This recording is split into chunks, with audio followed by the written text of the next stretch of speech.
Visi onkuļi bija meža sargi, viens bija mežzinis, un tad viņi brauca mums un brauca uz Pīlēm, un tad pārbrauca uz Pīlēm, tad es varēju palikt pudeles uz kalna. Sāk trenēties? Jā, pašauties.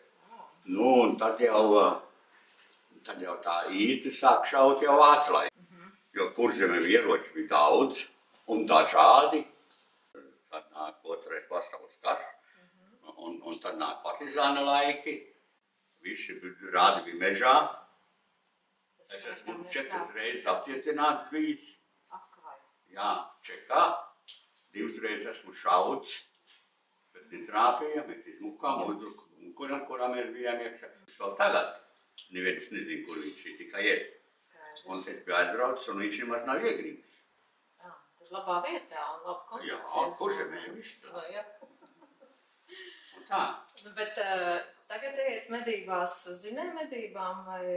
Uz dzinēju medībām mums jau laikam viena reize bija. Jau lākatings gāja. Es gaidi?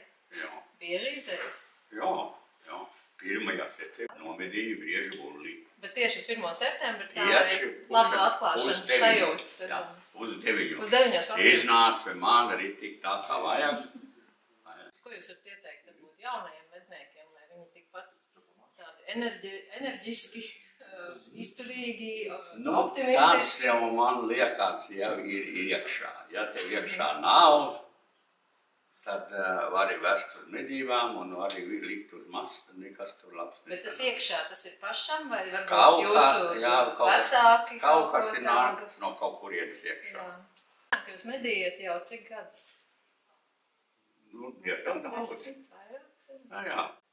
Bet man patīk, cik jūs esat tāds, gaišs un priecīgs, un vēl pats uziesiet uzšaut, tā teikt, jā? Piešausiet šodien kaut ko tam. Jā, tā jābrauc Māru cūkšanu skraid par optiku nopirku par lielu naudu. Tagad jāpiešauj, un tad es viņākšu jums palīga.